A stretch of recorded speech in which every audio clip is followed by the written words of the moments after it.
Uzr bo'ldi, uzilib qoldi. Vatandoshlar, kimsan boy, men ishxonada o'tiruvdim. Intizor, Umid, Anora, Shohrux, dolzarb ismni o'zgartirayotgan Shohrux, bunga addiyda to'xtalamiz. Qo'chqor, Bo'rivoy qiz bolalarga Bo'rigul qo'yiladi. To'xtasin, Pardaoy, Pardabek qo'yiladi. Bular hammasi o'zining xususiyatidan kelib chiqib qo'yiladigan ismlar. Endi tarixda ko'p gap deyapmiz, bu hammasi tarix bilan bog'liq. Birinchi dolzarb bo'layotgan ismlardan ko'plar otimni o'zgartirdim deydi, otim yoqmayapti deydi. Bunisi yetdi, bunisi yetdi deydi. Shohrux bo'lyapti. Shohrux ismiga uchraydigan bo'lsak, Shohrux ismi bu qo'ysa bo'ladigan ism menimcha.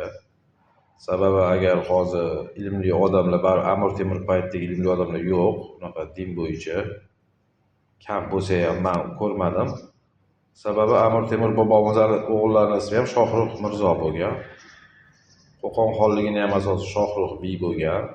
Agar bu noto'g'ri ism bo'lganda o'sha zamonda qo'yishmas edi. Chunki payg'ambar Amir Temur bobomiz har deyishchi ustozlari, pirlari bilan maslahat qilganlar.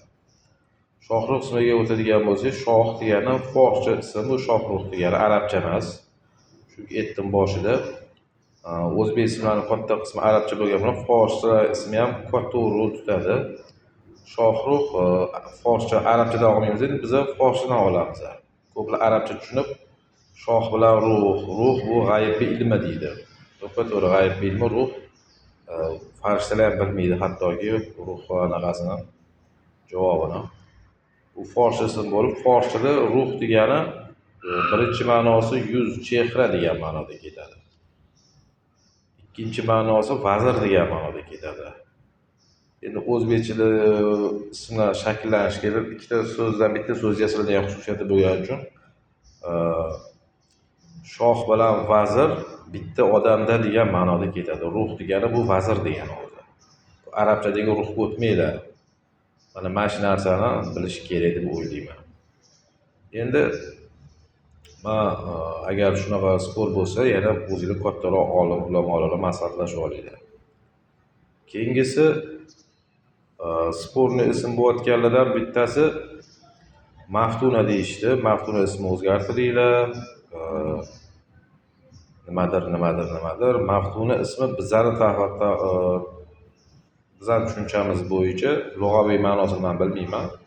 Lekin Maftuna ismini o'zining xususiyatidan kelib chiqib, bir-biriga maftun sevishganlar oila qurganda birinchi farzandiga tez bo'lib mildiq kunidan o'sha 9 oy 9 kunda tug'ilsa, bir-birini yaxshi ko'rar ekan deb Maftun deb ism qo'yishadi. Bu xususiyati. Endi keyin o'zbek ismlaridan boshlaymiz.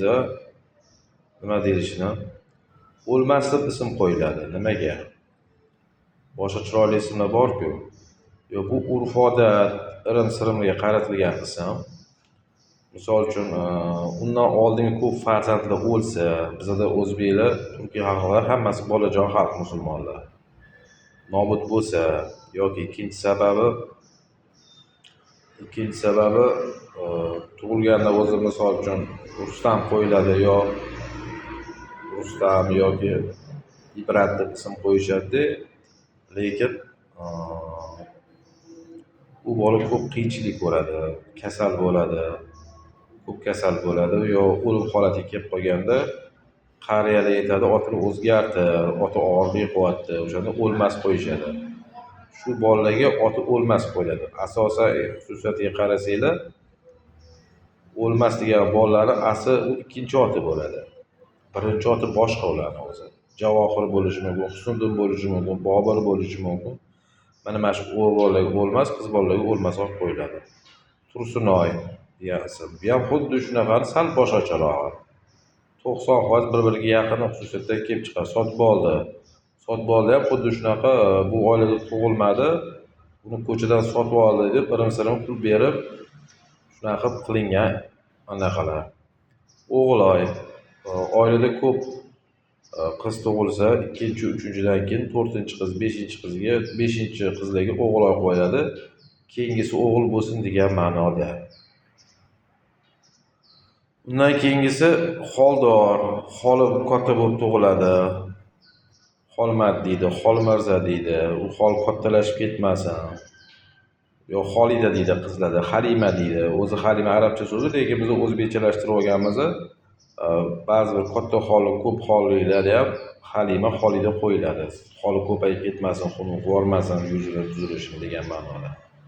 Keyingi ism O'rinboy. O'rinboy deb asosan shu mana shu o'lmas, tursun sotib olgan shu o'rnini topsin, qiynalmay yashab hayotda o'rin topsin, o'lib qolmasin degan ma'noda qo'yiladi. Endi hozir qo'yilmaydi-yu, lekin tarixda shunaqa Gadoyev, Gado degan ism bor, Gadoyboyev, Gadoyxon degan ism. Bu nimaga qo'yiladi? Gado hech kim bolasi gado bo'lishini xohlamaydi, lekin bu urf odat. Ularda ham asosan ikkita ot bo'ladi. Juda ko'p oldin misolcha emlashlar bo'lmagan, boshqa kasalliklar bo'lgan, tarqagan uchun ko'p yosh bolalar o'lib ketgan. Bitta oilada 10 ta farzand tug'ilgan deydi, lekin 4 ta 5 tasi 1 oy, 2 oy, 3 yoshga yetmay vafot etgan. Mana shunda ota-onalar gadoyga o'xshab yashayversin, yashab qolsa bo'ldi. Gadoychilik qilib bo'lsa ham, men ko'zimda bola chaqam bor degan nomni ko'tarib, o'sha chirog'im yoqib o'tirsa bo'ldi. Gadoy bo'lsa ham men roziman degan ma'noda sirim qilib shu ismni qo'yilgan. Lekin bu ismda to'g'ri qilinganmi, noto'g'ri qilinmagan, men xususiyatini aytdim. Undan keyingisi O'rol. O'rol degan ism asosan ona qornida O'ral tug'ilgan bolalarga aytiladi. Kindiga O'ral qo'ygan, O'roloy, O'rolxon, O'rolbek. Bu ham urf odat, bu ham qirim. Mavjud intizor degan, intizor bilan umid. Intizor uzoq kutilgan farzandlarga intizor qo'yiladi, asosan qiz bolalarga qo'yiladi. Keyin xuddi umid ham xuddi shunaqa. Uzoq kutilgan 4 yil, 5 yil, 10 yillab farzand ko'rmaganlarga umid qo'yiladi. Keyin Anora. Anoralar ham asosan oti ikkita bo'ladi. Nori katta bo'lib ketmasin, yo'q ketsin deb o'zi qo'shnimiz bor edi. Biz Anora deb chaqirsak, u pasporti Sabohat ekan.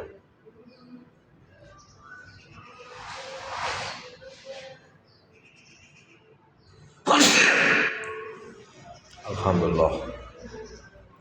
Anora shu ism qo'yiladi. Endi Qo'chqor degan ism Qo'chqor degan ism bilan adashmasam Sunnat degan ism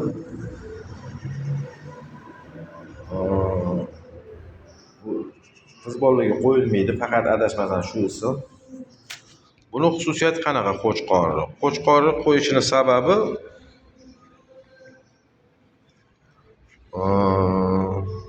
chaqaloq tug'ilganda yigitlik g'ururi katta, qisman katta, boshqacha tug'ilsa, yigitlik joyi chaqaloqda o'shanda irim qilib Qo'chqor qo'yiladi. Bu qiziq, lekin bu qozoq birodar, qirg'iz birodarlarimizda ham bu urf odat bor. Ularda ham Qo'chqor degan ism bor. Qo'shqar deydi ular. Biz Qo'chqor deymiz. Endi keyin bu yerda Bo'rivoy degan ism bor, Bo'rigul degan ism bor qiz bolalarga.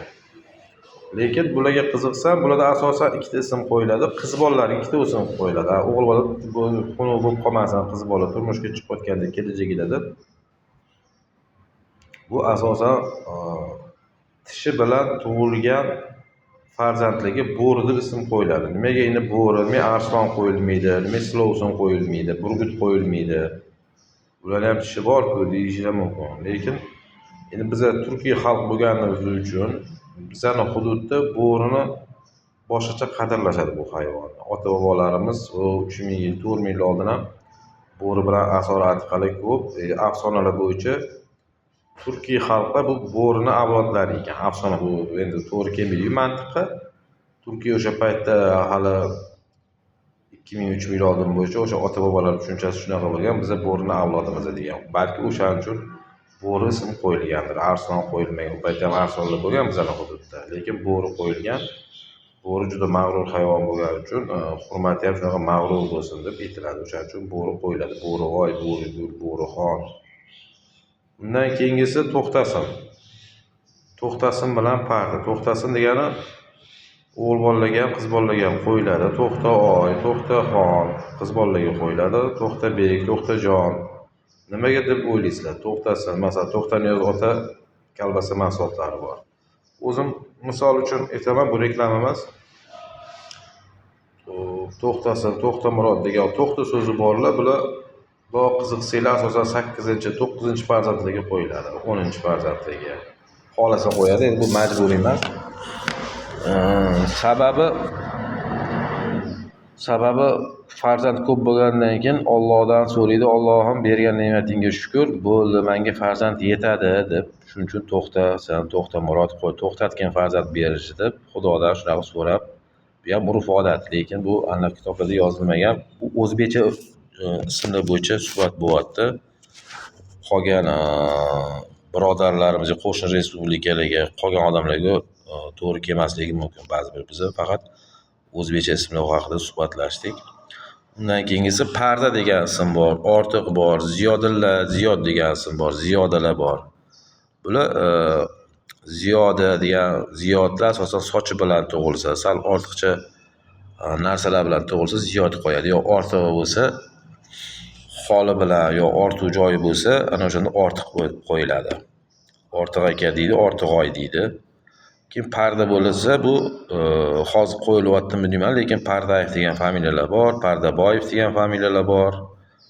Mana bular o'sha adashmasam, mana shu ismni men uncha yaxshi bilmayman. Ko'zida parda yo qanaqadir tug'ilayotganda pardasi yetilib, nimadir bo'lib tushganda o'sha irim qilib Parda deb ism qo'yiladi.